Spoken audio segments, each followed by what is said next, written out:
Robbie. Let's do it. Let's put that on your head. For sure. You can put it on the left side or right side, however you feel like you can, and you can make it. How's it made to go? It can go either way. You can just. But it's not designed for a right or left?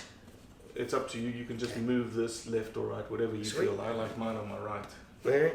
Cool. Does that sound good to you? Yeah, man. I sound good in your ears? Yeah. All right.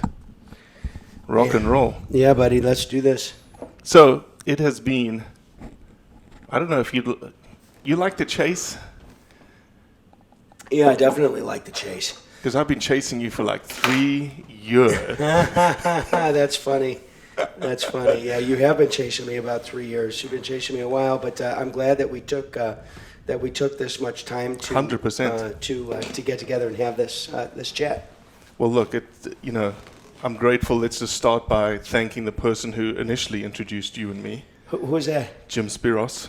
Oh, Jimmy Spiros, what a great guy. Jimmy Spiros is amazing. Yeah, he just sent me a video last night. As a matter of fact, I watched it last night. He's in the Cameroon. That's right. Steph killed a beautiful Lord Derby Eland. Yeah, and so did he. And, nice. And he sent me his video, and so he tracked it. You know, he said they're quite easy to hunt, and he said, but he decided to get on the track with the trackers and he shot a monster, and I could see in the video, it was a short clip. I'll show it to you. He was pretty choked up, so it was a big deal to him. Well, it is. It's hot as Hades, dusty, dry. Yeah. The Lord Derby Eland isn't doing as well as it was 20 years ago. It may have been an easy hunt 20 years ago, but today it's just, you can be 4 or 5 days on that one bull track to find that old bull. Oh, I didn't know that. Yeah, it's so when you do, but hunting. Yeah.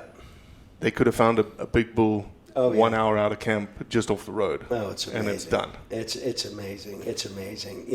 That's one of the most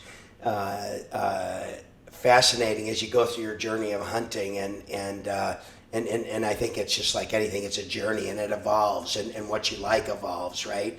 So it's just like anything, you start drinking coffee, you're drinking Folgers, and then 3 years later you're needing a $5 specialty coffee. It's an evolution, but yeah. It's amazing how hunting evolves, and I remember when I first started hunting, my friend took me. I'd gotten a divorce, and my wife dumped me, and I was really messed up in the head. I grew up, my childhood, although it was difficult, it was Americana. It was a small town, mom and dad.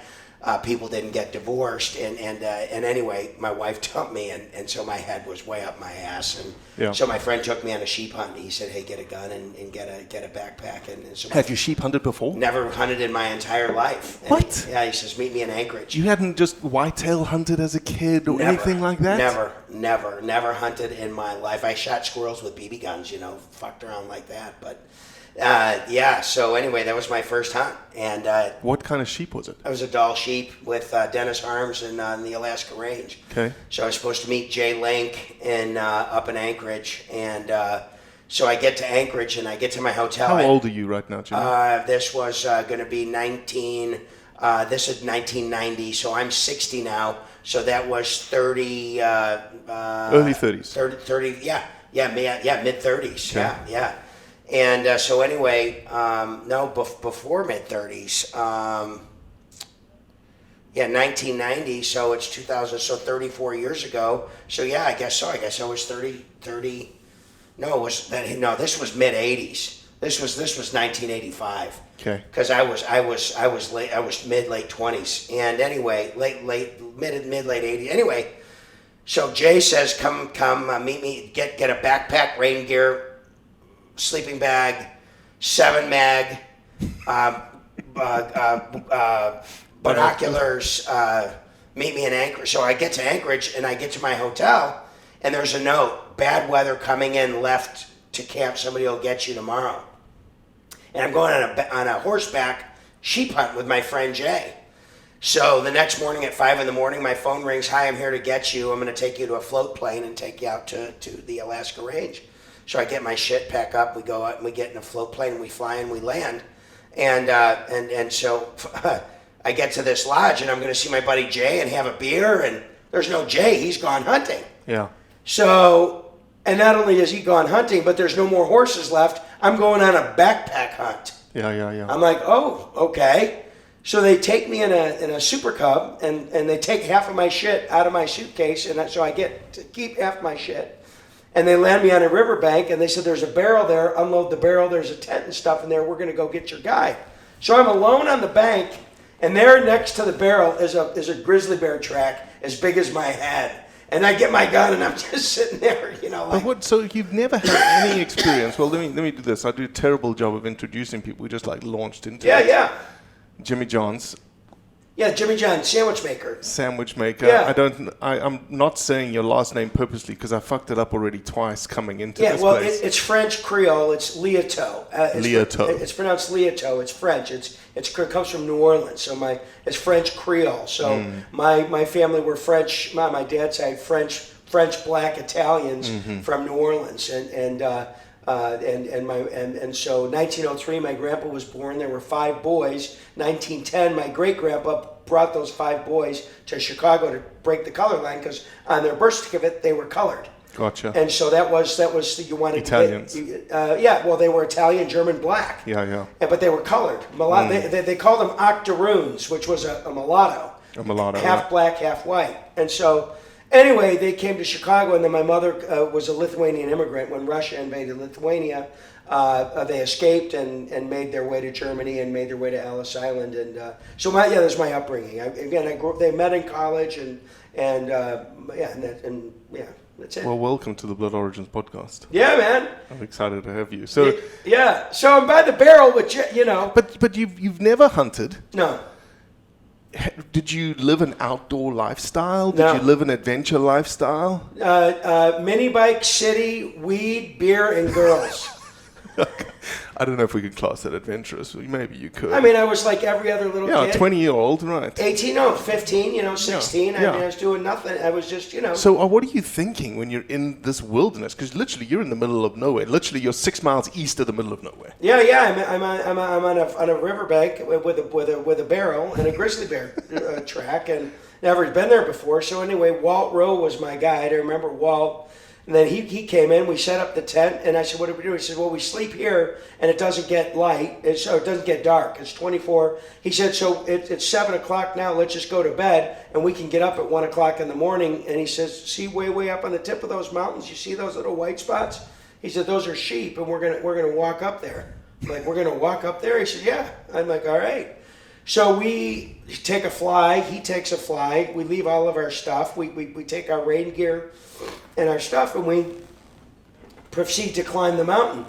So we left at 1 o'clock in the morning, and I think we got up there. Now you got to go through the heads. What are those heads called in the water? Those swamp heads, So you go through the water and the tussocks. Yeah, we have those things and that, and then you get through the shin tangle and the oaks and all of that shit, and then you finally get up to the rock, and then you get on a ridge line. You get on the scree and all that kind of stuff. And you start to go up, and finally we got up there at 10 o'clock at night. I mean, we hiked for 18 hours, and but we got up there, and I shot the sheep and missed it. Turn around, he says, shoot him straight up the ass. I was like 300 or 400 yards. Just right in the butthole. He says, right there, boom, sheep goes down. We go up there, we butcher the sheep, and he puts it in his backpack. We come down, it's starting to rain, so he sets up a fly, and we sleep just in our rain gear in a fly, under a fly. And it's the first lesson I ever had in hunting with a guide. Never sleep under a fly downstream of the guide, because chances are the water's going to be running on you. So he slept up high on the dry spot, and he put me down low. And of course I woke up and it was really wet. So this is hunt number 1. Yeah. Did you love it? Or hated it? Got down. You know what? That night it was a challenge. Got back down to the where our camp was, and we stayed down at the river, and we stayed there for 2 days. And Dennis Harms flew over, and there was no communications then, right? There was nothing. Flew in a float plane and saw that we had our sheep, and so he picked us up and brought us back to camp. And then when I got back to camp, and they had the beers in a gunny sack in the lake, and the lake was ice cold, and Jay was back with his sheep, and we drank ice cold beer out of a gunny sack in the back of a canoe, and we caught I think they were Dolly Varden's fish, and we drank beer and fished, and then we brought the fish and we cooked the fish, and it was life-changing for me. It literally, it removed all the pent-up pain and whatever I created in my own head, because we all get in our own head, right? And we got to unravel our own heads by ourselves. There's no pill or person that can unravel your head, right? So that was life-changing for me, and from that day forward, I was a sheep hunter, and I wanted to get my Grand Slam, and then I wanted to get my Super Slam, because it was just, nobody did that, right? I mean, remember having a Super Slam? And I remember when they created Ovis magazine, I got a Marco Polo. I'm on the first cover of the first issue of Ovis magazine is me with a Marco Polo in 1997. And, I don't know how I got that cover, but I got the cover, and it was amazing. It was amazing. And then I went on and I started. Then I wanted to hunt an elk. I went on a couple. I went to into Utah. I would research a little bit where to go, and I found some spots, and then I learned about the White Mountain Apache Indian Reservation and got on the list there. And then I worked my way over time into the right camps there and met people there, and then I made some money, and it was a journey of. I got my Super Slam, I got my Goat Slams, and then after I did that, what changed was I was really excited to send Dennis Campbell my hunt and my picture, and because it was so exciting to me, because I had to work hard, make the money, save the money, set it aside, book the hunt, and go on the hunt, and hope I got the specimen. It was a big, it was a lot to do what I was doing, and I always loved was so proud of my accomplishment. And after I got the Super Slam, and I recognized that was about the end of my need for recognition, or because it feels good, it's fun to win a Super Bowl, And you were in a time of your life that it sounds like, again, it wasn't like you are now today.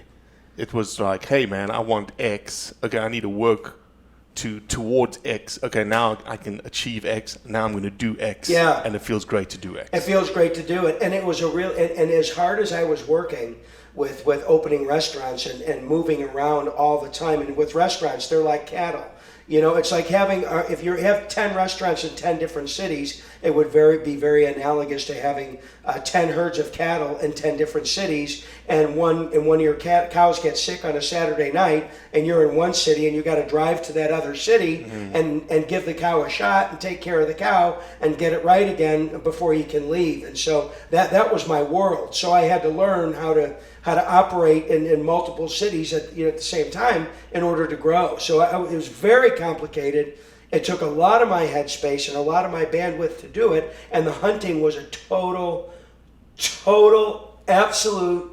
It took me away from that intensity, and it put me in a place that did several things. It took me out of my comfort zone.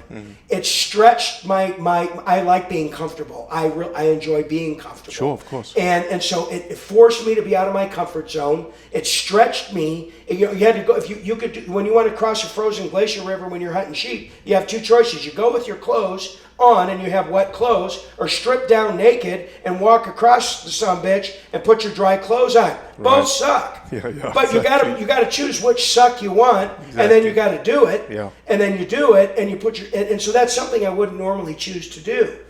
And so what I realized, especially being a big guy, that when I was... Have you always been a big guy? I've been a big guy my whole life. Okay. My whole entire life, I battled the fat and weight. Okay. But what that did for me, that it increased my tolerance for discomfort. Number one, it increased my thirst and love for adventure. It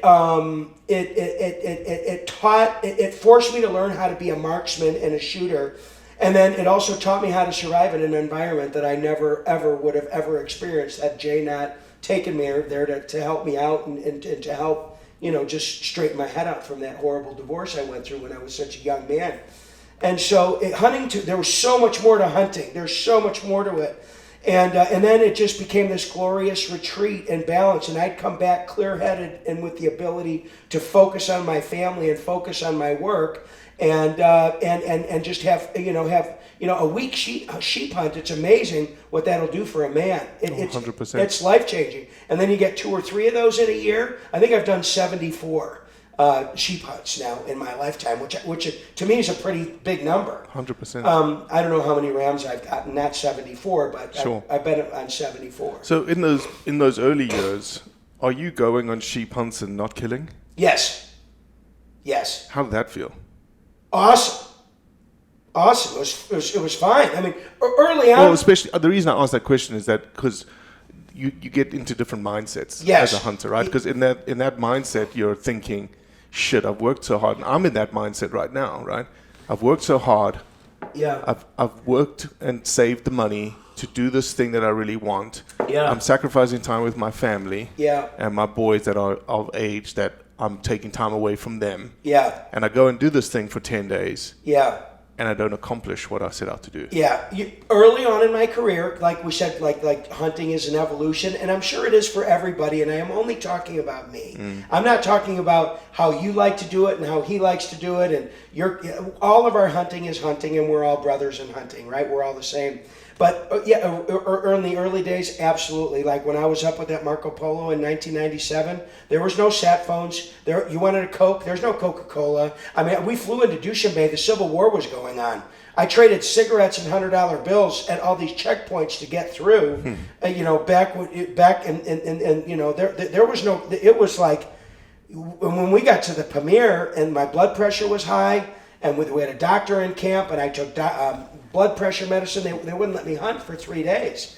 And got my blood pressure low. We had a Gamo bag in camp for pulmonary and cerebral edema, which happens at base camp over there. It was 12,000, 13,000 feet. Yep.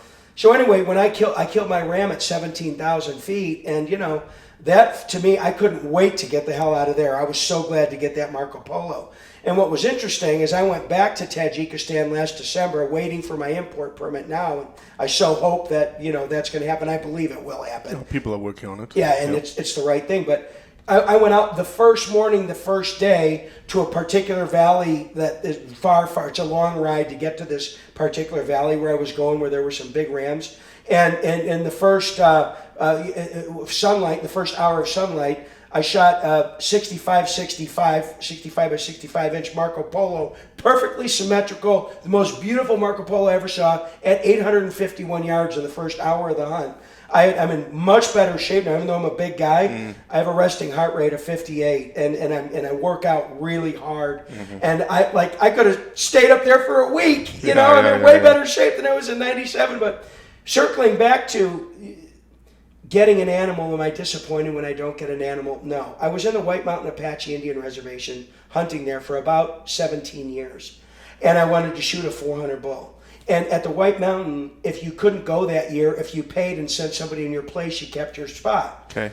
And I wanted to shoot a 400 bull, and I kept going and kept going and kept going and kept going and kept going and holding and waiting for a 400 bull and shooting and hunting the whole 7 days, waiting for the shot at a 400 bull. And you didn't take an elk in those. You didn't take a sub elk. I took like 3 or 4 out of 17 years that I thought were going to be 400. Yeah. 367, 371, 355, but not the 400 mark. So the one year I sent my friend Scott Robinson from Illinois to take my spot. He kills a 400. He goes to the White Mountain, goes out the first morning, sees in a field, steps out the truck on the reso, shoots the 403 6x6. He's like, what's so bullshit about this elk hunting shit? He said, I'll never do that again. I didn't get it. Yeah. So, the so much of hunting, we have so much luck and so much randomness and so much of life. It is life 101. You see the sheep on the mountain on the left, you go through the river, you climb through the tangle, you climb through the shale, you get up to the top, the sheep's not there, you look there, and he's back over on the mountain you just came from. It's just life, you know what I mean? And then if you want to go there, it's going to be very, very difficult, but the reward's going to be spectacular if you do it. And then you climb down and you go across the river and you go up there, and son of a gun, if he's not back right where you just were again. And how many times has that happened? So it's so for me, it's so helped me understand and just accept life and the difficulty but if you're willing to do the work and you're willing to put your sticks down and climb the mountain and do it, it's incredibly rewarding. And I really believe, for me personally, that hunting allowed me and taught me to endure more discomfort and more pain than most in my business world. It gave me a competitive advantage. I certainly didn't have it in smarts, and I certainly didn't have it in school or degrees, because I didn't have any of those things. But I've been able to endure a lot more pain, and I think that was one of the great gifts that hunting brought to me. And again, you asked about being disappointed as we go through our evolution of hunting, and I want a particular species. There's a big price to pay. A quick story was, we talked. You had spoken a little bit about that Arizona bull that I shot at 900 yards. Yeah. That it's had 500,000 views, but 1,200 people bitching that my 1,019-yard shot wasn't true hunting. Okay. Yeah. So what do you think about that? Well, listen. It's first of all, to learn how to shoot 1,000 yards and to be able to do it consistently is pretty freaking cool. And what I also think about it is that I bought a Utah governor tag or Arizona governor tag 3 years in a row and didn't shoot a bull. Okay, now I'm on my 4th tag. I don't think anybody knows that. Nobody knows that. Now I'm on my 4th tag, and we're on this particular, what you can shoot. You can go from August 15th to August 14th the next year. So you can shoot the fall of one year, and you can shoot the velvet summer, and then you're done. It's a year. Correct. It's a year-long tag. There was a bull that was a 6x6 that was about a 430 6x6, which was, for me, that was the ultimate. It's like a 175-inch 8-point whitetail. Okay. It's to me, my most important, that's the thing you want. That's the thing I wanted. So we found this bull, and this older man, over 70, was bow hunting the same bull. And so anyway, we were tracking the bull, and then came around that summer before the long shot. And the old man was so tired. He said, "Look," and we stayed in comms with him. We stayed in communication with him. He said, "I'm just going to go sit on a water hole. I'm tired. I got a week left of my tag, and I'm going to shoot the first mature bull that walks in, and I'm going to be done." The same day that he told us that he was going to do that, he sits in the water hole, and that 430 6x6 walks in, and he arrows that bull. My guys call me and say, "Jimmy, bad news. The guy shot the bull." I said, "Are you kidding? Bad news? That's the greatest news I ever heard. God bless that man. He worked his ass off. He got it. He got it, and he did it." And they're like, "What are you talking about?" I said, "I'm talking about exactly what I just told you guys. Bless that man." And I wrote him a beautiful letter, and I said, "Please forward this text to him." Mm-hmm. And I sent him the most loving, kind, celebratory message for him. I was so happy for this guy. How much did you spend on that tag?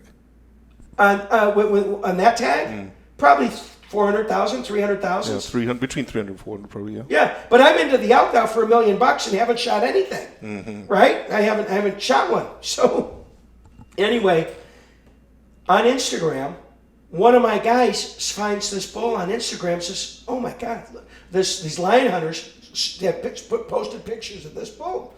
So they got a hold of the lion hunter, said, "What unit are you in?" Not this guy that apparently claimed to own it was his bull, right? This other guy that did the film that's on YouTube.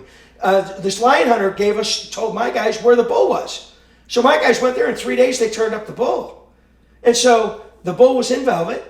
It was in a valley that had burned like 15 years ago. So the fall over and the mess in the woods was not only falling over of burnt trees, but then it was all grown up full of oaks. It was just completely uninhabitable for you and I. But for the bull, he had water, he had a shitload of acorns, he had cover, and the only way you could see him was from 1,000 yards away. Once you got down to 600 yards, you couldn't see him anymore. And there was no access to this bull. So anyway, the story of that bull goes, and then we'll talk about how we feel about it, but I sent Willie Hettinger, who's from Montana, who is my friend, and we hunt together. We've been hunting together for... Oh, that's who I saw at SCI before I saw you. I Yes. was like, "Willie, shit, I haven't seen you." And Years. Yes. Yeah. So I was working, and so I said, Willie, you go take Ryan Carter, the two of you guys, and go with the Arizona team and go get on that bull, and I'll come the night of the 14th and camp out, and we'll see what happens on the 15th. Because he was on his velvet, right? He had his velvet on. And when a bull busts his velvet, that's when his testosterone kicks in, and it's life-changing. So Thursday, August 14th, I get a call. He busted his velvet today. We've got about a 48-hour window, and this bull is going, because he was known to rut like 18 miles away from there. That's apparently, that was the deal, because that's where his sheds were found, or whatever it was. So anyway, I got there, and we went in the next morning, and the next morning, I had Willie and Ryan Carter, and then I had Chad from A3 and two other guys from Arizona. You have to have a licensed Arizona guide. Ryan Carter's an elk guy, and he's a friend. Willie's my hunting buddy. So we got like our guide and our friend. So anyway, as we're hiking down, we hear on the radio that the guys are on the mountain, that they've got him, and that they got the bull in the glasses. And as we're walking in, I told the guys, I said, just so you know, I'm gonna attempt the 1,000-yard shot. I'm not even gonna mess around with this because I've been watching this bull for 2 weeks now with the video and pictures. And I said, this is a bull I've never seen in existence. Like this is a freak. Yeah. Thus we called him the freak. So anyway, I saw him. I looked at him through the lenses, and much to the dismay of Chad at A3 and my crew, they were like, "You're gonna what?" Yeah, well, they didn't want you to do it. Well, they just didn't know. They didn't understand it. So I laid down and got my pack ready and got it all ready and got it dialed in, and I said, okay, let's go. And I shot him 4 times, and every time I hit him, and 160 grain 7-mag bullet's a small bullet, and that was the old TSX bullet, and they had a hard time opening up if they didn't hit bone. So anyway, I shot the bull, and the bull went down. And for me, I couldn't go straight down the mountain through the bottom and up to the bull. I walked across the top of the saddle and around and down. And finally, when I get down to the bottom and the bull was up 300 yards, they brought mules in from the other side to haul the bull out. They brought a mule down to carry me up the last 300 yards. Were you having yards. issues? Were you having health issues and whatnot on the hunt? No, brother, but walking through logs that are 4 feet off the ground and weighing 300 pounds, right. You go up and over 75 of those, and you've got to do 500 of them to get to the bull. These young kids all ran, and then from the side where the bull was, you could park your car and come straight down. But that was going to be for me, it would have been a 40-mile drive to get to where other people. So by the time I got to the bull, it was already out on the internet, and there were 50 people from the town down there at my bull, and I come the last 300 yards up on the mule, and I'm fucking tired. Yeah. So anyway, that was the story of the bull. It was amazing. I gave grace and thanks to the team. 100% you did. And it was an amazing thing. I made copies for everybody. I made replicas for the guy that made the YouTube video who claimed to, that was his bull, and we found it from a lion hunter. So, What do you say to people who say 2 things? Yeah. You probably will address them exactly the same way. Yeah. 1, it's not really hunting, shooting something from 800 plus yards away. Yeah. And 2, Jimmy, you're only on the ground for 24, 48 hours. You really didn't put the mahi, the hard work into finding the bull, hunting the bull. Well, first of all, I had 2 Utah governor tags and an Arizona governor tag. Let's just say they're $250,000 a piece. That's $750,000. So to make $750,000, I had to make $1.5 million because the government gets half for all the Democrats so that they can live their lifestyle and tell us how bad we are with our own money, right? And right. We suck. Our half sucks. Their half is good. So I had to make $1.5 million. Well, if you make sandwiches 50 cents at a time, that's 3 million sandwiches that I had to make. And every sandwich is 40 strokes on the meat slicer. So you want to take 3 million sandwiches times 40 strokes. It's 120 million strokes on the meat slicer for those elk tags. Okay? So where does the hunt begin? Where's the hunt begin for Jimmy John? On the fucking meat slicer. Okay? So when you look at it that way, and then to put the team together and to be able to fund it and pay for it and be aware of it, the hunt doesn't begin when you put your boots on and hit the ground. The hunt begins in your mind when you dream up where it is you want to go and how you want to go about doing it. I'd already shot elk before. I had never shot a cracker. I had never shot a giant, and I was willing to sacrifice and not pull the trigger and continue focusing on the process for years until it all happened. But the common man, the common individual, the guy that listens to what the Democrats tell them and the liberals tell them in their speeches is that I'm an evil lard ass, and I wait for a phone call and show up, in my carriage, and they put rose petals down and they put pillows up and set my gun up for me, and I just show up and press the button, and then I walk away and it's delivered to my trophy room and hung in my place of choice where it's just a perception, I just overdid it a little bit, but you know what? Listen, it's naivety and being, if it was easy to do what I have done in the business world, as I don't know how many billionaires there are in the world that are self-made from nothing, but who cares? Whatever, I was born with some talent. I put some grit to it. I probably got a little bit lucky, but I worked my ass off, that's for sure. Right. But I'm in a very few elite group of people, or not elite group, a different segment of people that have accomplished this.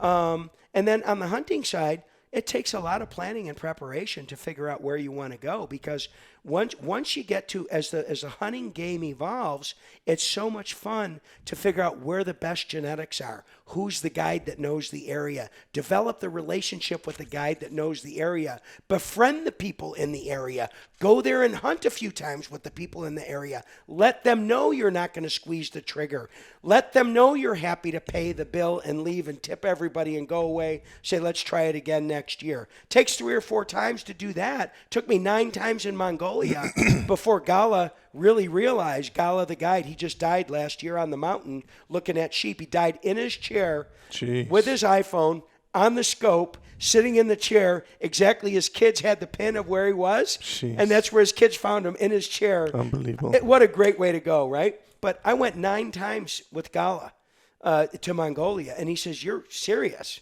I said, "I'm serious." And why? So you went 9 times to Mongolia for what? I wanted to kill a giant Hungai or a giant high Altai Argali ram. Either one. Okay. I just wanted a big, giant, fat And specimen. every time that Gala put a specimen in front of you, you were like, nope, not good enough. Yeah, it's not what I was looking for. Thank you, but not what I was looking for. And you didn't shoot it? Didn't shoot it.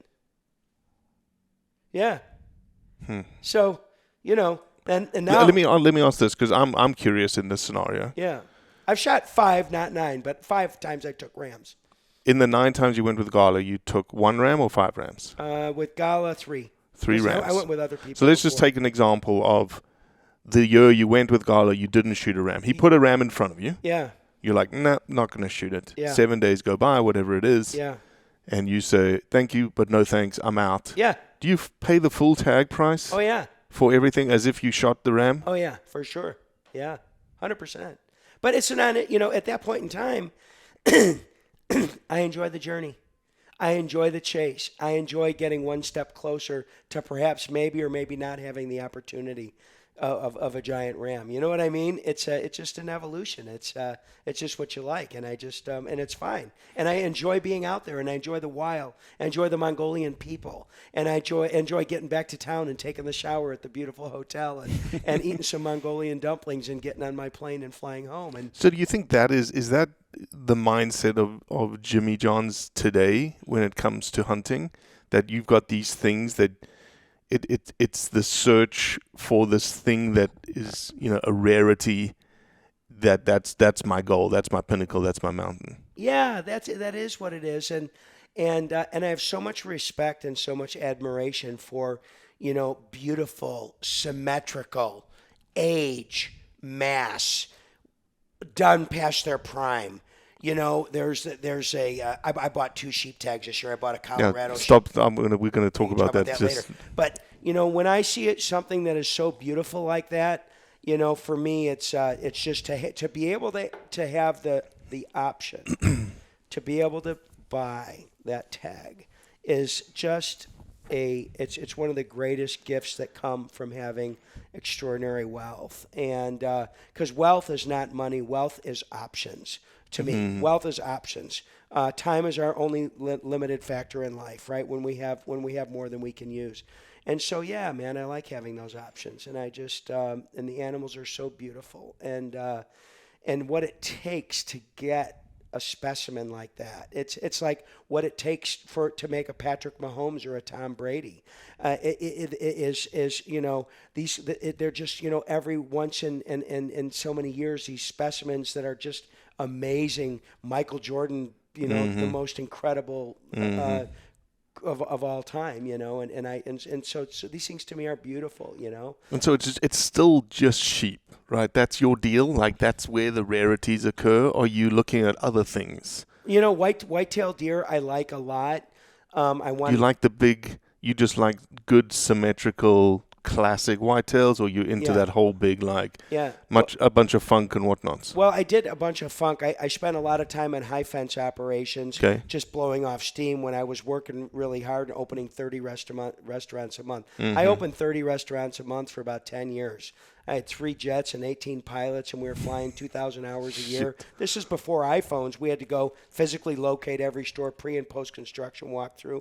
I mean, everything was physical. We just outworked everybody. So I was darting into these different high fence operations and doing a bunch of that. So, but I'm done with all that. Like it doesn't do it. It's entertainment for me. Correct. And these are they're art pieces. They're not. I don't have emotion with these high fence animals. Do you know what I mean? But it's okay. It's like playing a game of pool. It's fun. You have a beer with your buddies. You go out, take an animal. The high fence operator makes some money. You have beers with your buddies. You walk out. Everything's cool. But again, that I had to go through. I've given all that stuff is gone. But for deer now, I would love to shoot a 170-inch 8-point deer. I'd love to. I've shot a 165, a 167. But with that, let's talk through that scenario. Does that scenario that I would think the pinnacle of that would be free range? Oh, for sure. Not high fence. Oh yeah, no way. High fence, not at all for me. No. And again, you're not against high fence. It's just again, it's a rarity scenario that you're after. Yeah, absolutely. And once I shot a 200-inch whitetail in the wild. I have operations in Iowa, Kansas, and Illinois, and I've shot 200-inch whitetails in all 3 states. And I don't share what I do privately because where I hunt and what I do, especially in Illinois, is very, very close to town. And I built my entire hunt operation close to town because it allowed me to go from work straight to the deer blind. And my kids were young. And so... And that was the hub of operations for you, right? Was it Illinois? Yeah, Champaign, Illinois. Yeah. And so, anyway, so I've got 10,000 acres of some of the greatest farm ground in the world in Illinois, but I've got about 1,000 of it is hardwood and river bottom, and as a matter of fact, now cat's out of the bag. I've shot on my property in Illinois 202, and this year I think I'm going to shoot another 200-inch whitetail.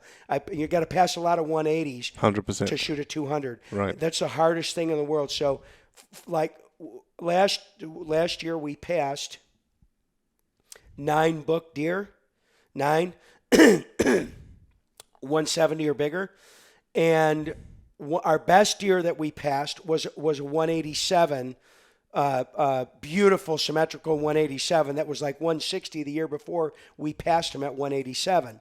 And then the year that we passed him at 187 last year. And he's 187 because of his shits. Yeah, just because, let's just call him 180. Okay. From our best ability to score with my team. Well, anyway, the deer then during the rut broke off right above his first point. And we're like, oh, fantastic. The neighbors aren't going to shoot this deer. And so we were so relieved in that particular farm because we lose half of our deer to neighbors, and I spend $1 million a year on my deer operation with food and thinning and all the things that it takes to run the operation. It's a very, very, very, very deliberate and specific operation. And my neighbor shot the deer with one horn, and I'm like, you know what? You're a real, I don't even want to go there. That's his issue, right? He wanted to shoot the deer. It was on his property. It's his deer. Yeah. Was I upset? Yeah. Did I raise that deer from a fawn? Yes, I did. During the rut, was it stupid? Yeah. But what's he going to do with a one-horned deer? That deer was a 180s whitetail deer that we were passing. And we told all the neighbors, here's our list of the deer we're passing, just so you know. So anyway, but we lose half.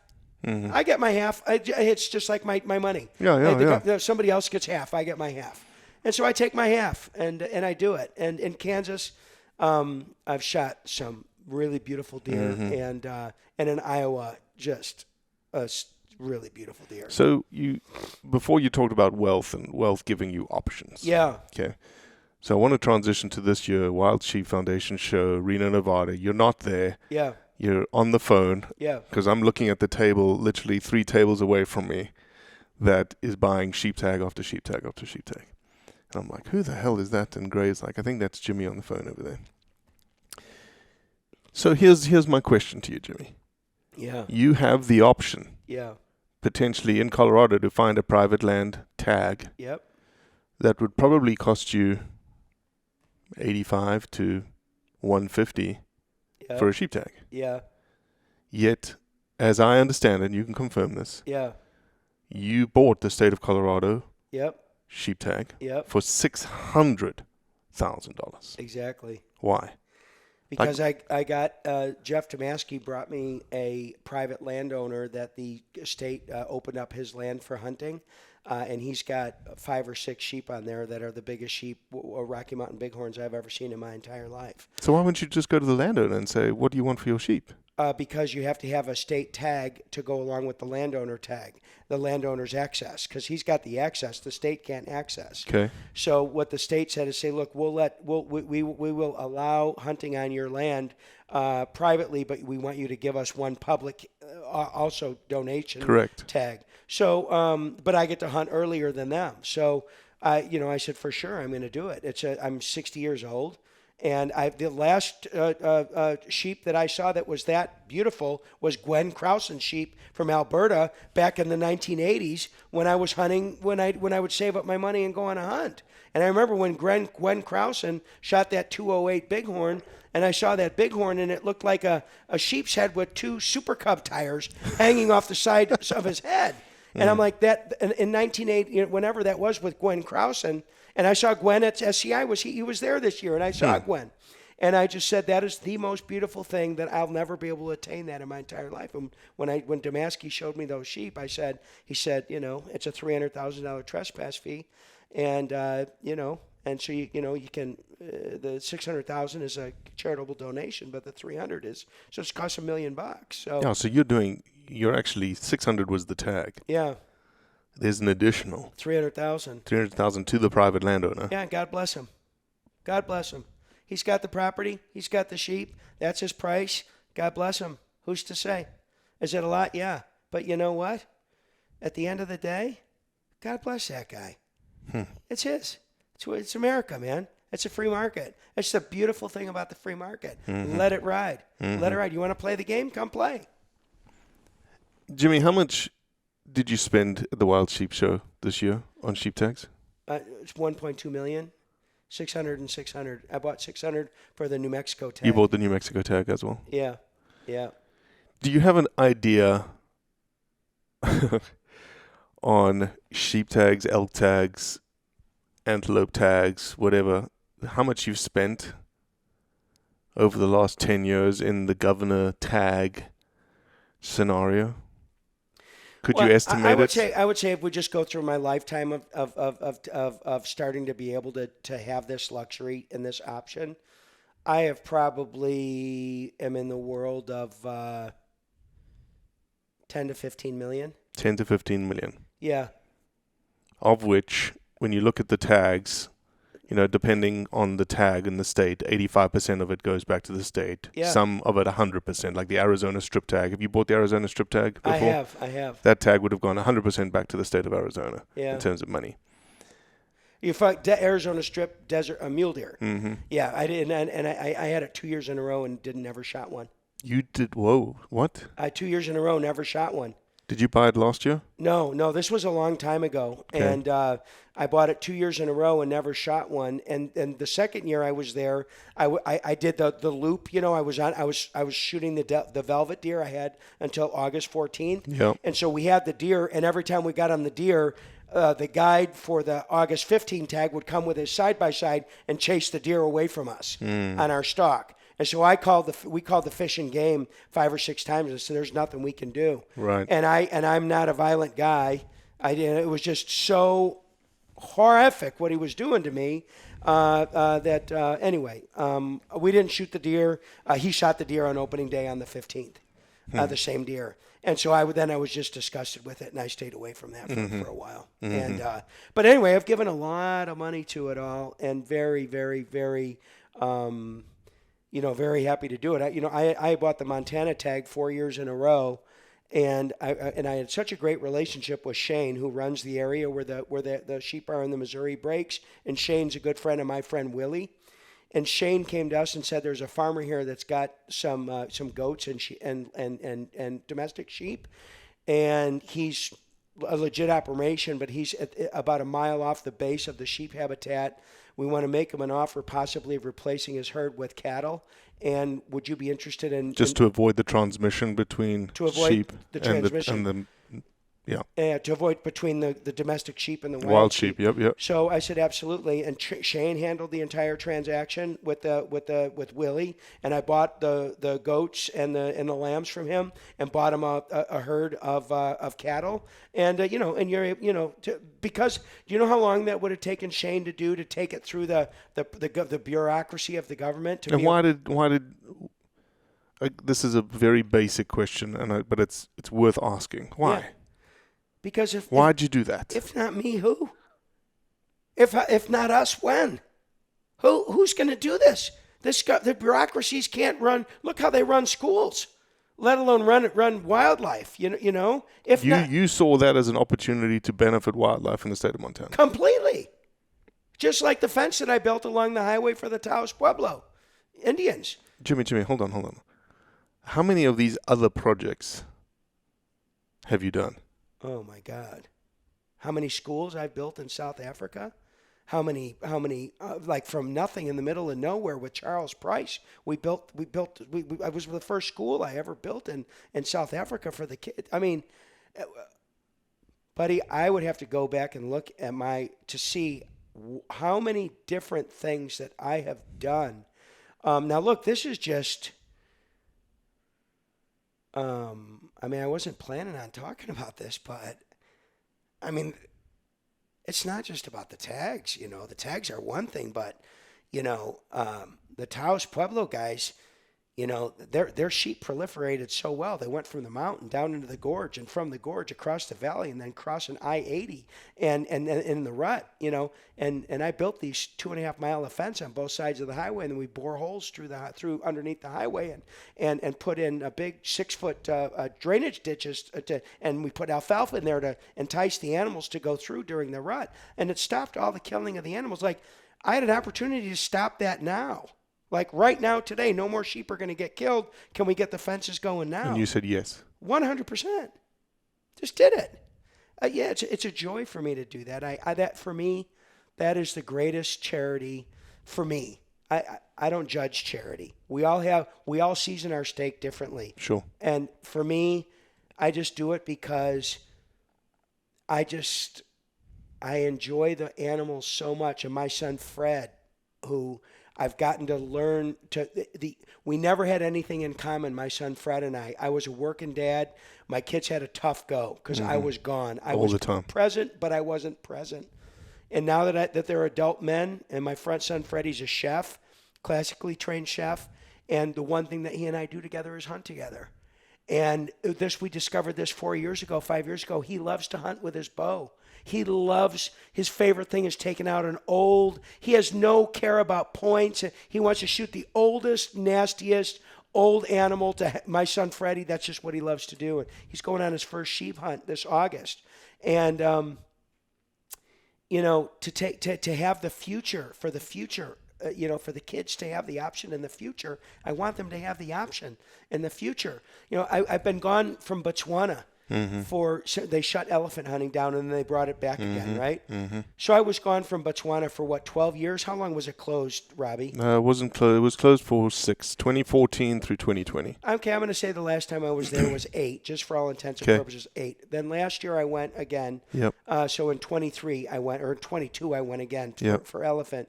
And I'm flying in the helicopter to get to my camp, and I'm looking down on the terroir, and I'm seeing in the middle of the desert and of the flora are all these squares.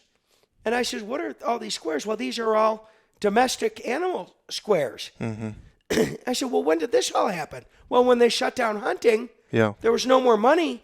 So they put domestic animals here in these squares. Had to do something. And then they're poisoning all the wildlife because the wildlife are eating their domestics or eating their crops. Could you imagine? No. Could you imagine? They're poisoning the wildlife so they could grow cows in the desert where these people have been surviving, cohabitating with these animals for thousands of years. So that was just devastating to see that in the middle of Botswana. You know, we did 16 days in Botswana last year. We've got a big Botswana documentary coming out. Okay. This July. Okay. And what amazed me is we really went to see, like, what is the impact of hunting? Like, essentially what you've just been saying, like, not you've enlightened me to the things that you do, but your tag money, let's just call it tag money, in Botswana, when you buy an elephant tag, like, what is that money actually doing? And we went and saw, teachers getting a prize-giving ceremony to celebrate how good a job they're doing. And when we watched that, we saw water infrastructure projects, we saw sewer infrastructure projects, we saw campsite projects, we saw elderly disbursement projects. We saw everything. We were like, jeepers creepers. Okay, nobody knows about this, just like you've just been talking to me about, like the things that nobody knows about that you've done. Yeah. And we came out of a primary school in Nata, and I got in the vehicle with the guys, and in the primary school, I was sitting there with an old school principal. He's 34. He's been working for 34 years in old Zimbabwean. He's got suit and tie, and it's fucking hot as Hades. Behind him, on his wall, they're like sayings. Laziness is the first step to corruption, is behind his wall in the principal's office, right? And he's talking about this prize-giving ceremony. He's got this huge trophy on his table that he's super proud of, that the Nata primary school that he's in charge of won the best primary school of the 4 primary schools that this conservation trust is over. And this conservation trust gets money from elephant hunting, okay? And he's telling me how proud he is and how, one of his teachers is going to win the best teacher award, and he keeps track percentage-wise of every single one of his teachers. And in my brain, I'm like, man, what better way to uplift a community than to invest in the education of the kids through the teachers, right? To give them, the teachers, an incentive to say, I want to do better. Yeah. And they'll get a trophy. And I said to him, I said, what's another good incentive is money. Yeah. And I said, how much would you give for a teacher to win the best teacher award every year? Like, what would you give? And when I asked the question, probably just as you would ask the question, it didn't matter what he said back to me. I was going to say yes. And he looked at me very sternly, and he was like, 5,000 pula, which is $350. And I said, done. And so we got in the vehicle, and I said, guys, we need to, number one, raise the money.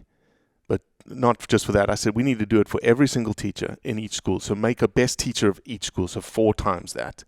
And let's do it for like 2 or 3 years. So let's just raise a bunch of money. Well, we raised the money. And so we're going to do a big press release this week about like us raising the money. It's done. Awesome. To incentivize. But what I'm saying is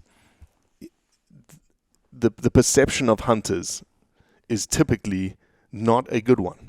Sure. The perception of Jimmy Johns, as you know already, is this guy that is, doesn't care about people, doesn't care about animals. He just flies in. He's going to shoot the animal. He's going to get back on his jet, and he's going to jet out. Yeah. He doesn't really care. Yeah. But you just said, hey, there's a bunch of wildlife, bunch of sheep being killed in New Mexico and Taos Pueblo. We need to fix it. I'll fix it. Yeah. There's going to be potentially transmission issues between domestic sheep and wild sheep in Montana. I can fix it. Yeah. I'll fix it. Yeah. I need to build a school in South Africa. Yeah. Well, who's going to do that? Oh, I can do it. I'll do it. Yeah. And I'm sure those are 3 examples of dozens, probably. Yeah, probably. Oh, for sure. For sure. I mean, it just goes on and on and on. I work with Jim Shockey in Somaliland, and we and nobody even knows about Somaliland. I don't even know about Somaliland. Have you been there? And I've never been there. I was advised by my team of security advisors that it's not my place to go. Probably. That's probably correct. But I worked with Jim Shockey. There was an opportunity. To conserve an area. Yeah. Yeah. And I brought 10 people over from Somaliland to the University of Colorado. They studied under Dr. Evangelista at University of Colorado, taught them about sustainable wildlife, flew them back did 2 trips them twice, paid for them to come back 2 different times.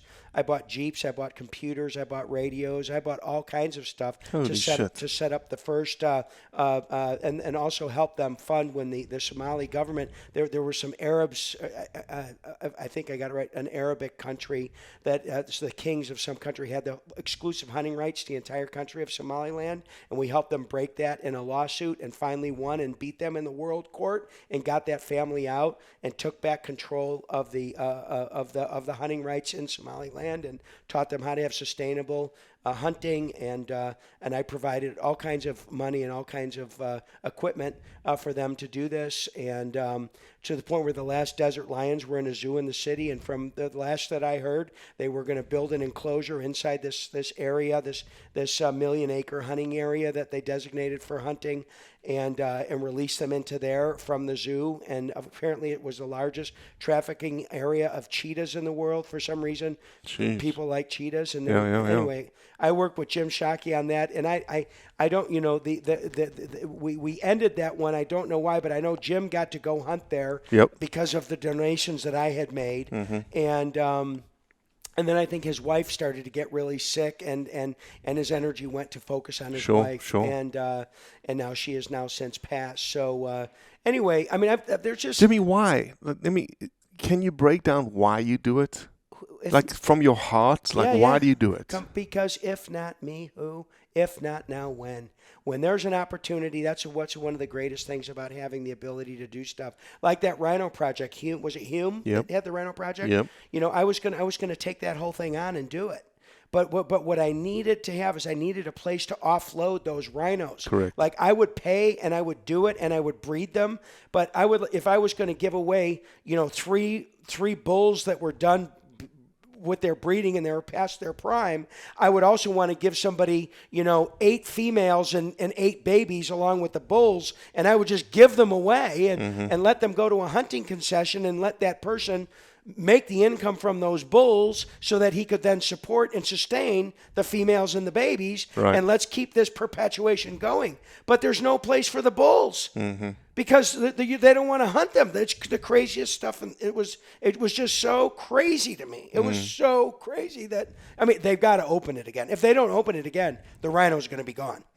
It's going to be gone. So, and I just dropped the project, and I don't know where they ended up with it, but I just dropped the project. I just, no. So, I'm able to move quickly and do stuff now, and I like to make it count, and it's such a joy that Mother Nature to me, Sure. Whether it's stocking lakes, and going through the process of their public lakes that I might be familiar with, or I might have something, a vested interest, but, I've stocked lakes with proper permission and added back to, in a massive way. And I do it in the lakes that I fish on, I don't keep the fish to eat. I'm near the Canadian border, and I can buy an 11-pound box of frozen walleye fillets from Canada, for $30. So I buy my fresh frozen walleye fillets from a distributor in Duluth, Minnesota, and in my lake, I do it all for the other people in the lake so that the lake can have a sustainable, harvestable operation. Because I do it with planting trees. I love planting trees. Really? I love removing old trees and planting millions and millions of trees. I just love to do it. If not me, who? Jimmy, last thing to touch on. Yeah. did you, when you had your kids, did you, in your mind, did you want them to hunt with you? How did that come about? So when they were really young, I took them to Africa the first time. I think Freddie was 8 years old, and Lucy was 9, and Spencer was 14. Was Freddie the guy that I met at SCI? Yeah. Okay, cool. Freddie was the guy you met at SCI. And so I took them to Africa, and they shot like kudu, impala. We took them to Botswana, hunted with Johan Kalitz Okay. on a proper safari. And they were maybe a little bit too young. I took Freddie deer hunting, kids muzzleloader season. He's a good rifle shooter, shot 22 mag with a scope. And then I put him with a musket because that's what you can shoot in Illinois. Instead of 3 pellets, I put 2 pellets in the musket to try to mellow it out a little bit. I didn't tell him anything, but he just knew, put the crosshairs on it and shoot. Well, he was a little boy, and I think it really thumped him. Yeah. And I think I took him out in the cold a little bit too much. I was a little more eager, and I thought they would like it way more than I did. Yeah. So then I just really lightened up my pressure on the hunting with the kids, and I just let them do it at their speed. And now they've slowly, my son Spencer and son Freddie are coming back into the fold naturally, and I'm letting them do it at their speed. And it's the greatest hunting buddy in the world to have your son in camp. For sure. Yeah. Yeah, I'm in the same boat as you. Like, I think I've said this on the podcast before. You know, obviously, the world that I live in today, I don't get to hunt very much for myself, let alone do I get to hunt with my kids anymore. Yeah. So, like, you know, they did the whole BB rider kind of scenario. So I was like, right, now I'm going to take them onto a 2.2. Yeah. And I had a 2.2 pistol. And I put a suppressor on it, and it had a red dot. And my boys were, I think, 6 and 4 at the time. And I was like, all right, we're going to go out to a little farm that we could go to. And I sat in between my legs. And I said, all right, this is what it's going to look like. You know, there's going to be a red dot, and you just got to look for it. And it's just going to squeeze the trigger, and you'll be fine. Well, little did I know, again, I didn't explain, on the Red Rider, obviously, they're putting their heads like right up against the back and to get the sights. And so Leo just started like moving his head closer and closer and closer and closer and closer to the pistol. And then he pulled the trigger. And as soon as he pulled the trigger, he threw his head back. And I was like, what happened? Did the projectile, you know, because semi-automatic little 2.2, did it hit him in his eye? Yeah. And I looked at him, and he turned back to me like this. And I could see like this red ring on his nose. And then all of a sudden, blood just started gushing out of his nose. Oh, shit. And I'm just like, oh, my God. And my wife's in my brain, my ears going, how dare, you know, how could you do this with the guns and your boys? And I'm like, oh, man, I'm sorry. Are you okay? Okay.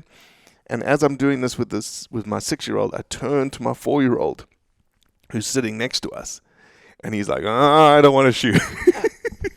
Poor guy. And I'd built up this whole, like, to this moment in time for me as a dad, introducing my boys to this thing that I love. Yeah. And I messed it up. Oh, I completely failed as a dad. Oh, you know, cleaned it all up, and I explained, look, this was Dad's issue because the slide hit him in the nose.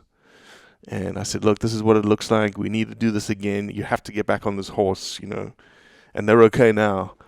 But almost similar. It's like now I'm like, if you show a little bit more interest, like Leo's into scouts and outdoors and camping, which is awesome. Yeah. Like, we'll go. But I'm not going to force it on you. Like, I'm not really, really, really going to push it on you. Yeah, right on, man. Well, it was very interesting watching my son Freddie this year. For Christmas, I bought a Gunworks long shooter. Okay. And it's in a beautiful case. And it's that beautiful gun with that beautiful scope. You know, and that's a machine. I mean, that is a machine, the Gunworks. And he really liked it. And then he went to the hunting show. And then we were here with Willie, and we were here talking, and we were actually here right in this room, and Zach Brown came over. Zach was at the show, and Zach came over here, and Zach brought his guitar, and he sang us some tunes right here on the couch, and we were hanging out, and Zach left. It was so sweet of him to come over and do that, and he just lives right here close by. And we were hanging out and just having a brandy or having a whiskey and just kind of romancing, and Freddie says to Willie, do you think you could take me on a sheep hunt sometime? Really? Just out the blue?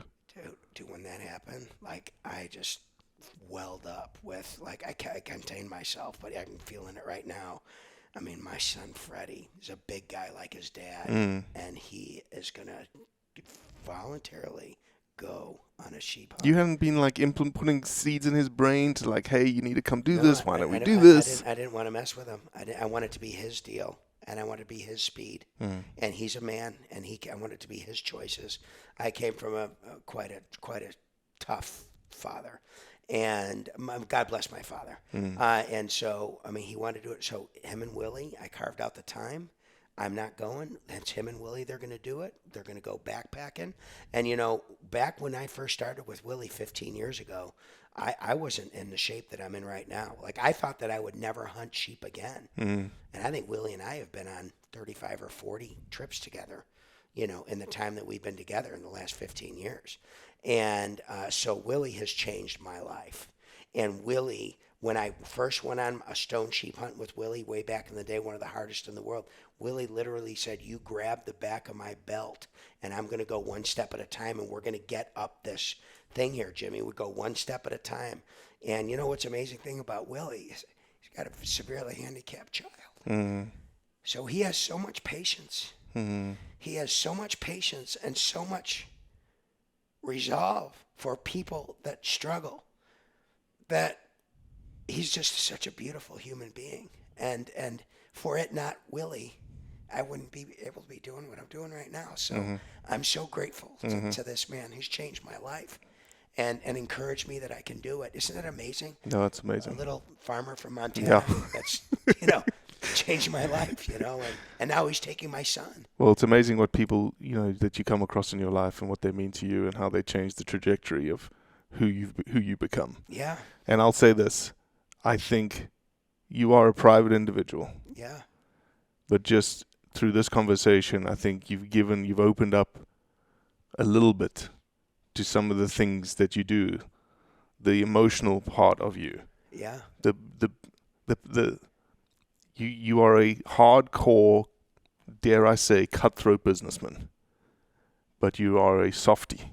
Big time. Okay, you are a softie. You've got a tear rolling down your face right now. Yeah. You love beautiful people. You love doing the right thing. I do. And you've been so private about it, nobody knows that you love doing the right thing.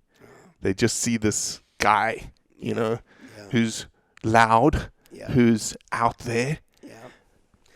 Semi-public. Semi-public. You know, a D- celebrity.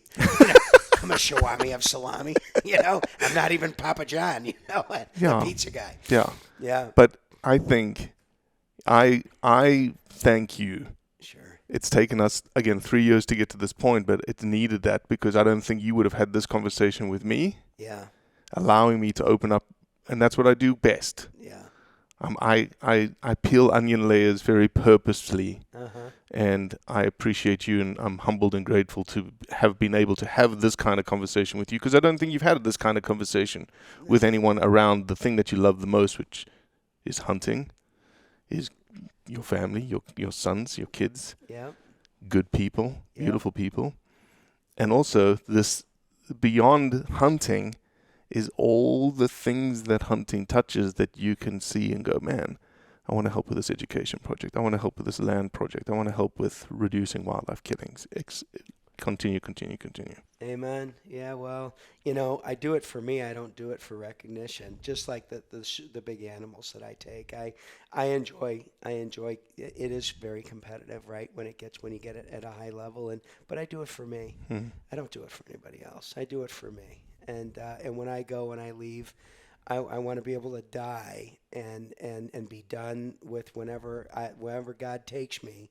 I just want to say, you know, I did my best, genuinely, not virtuously.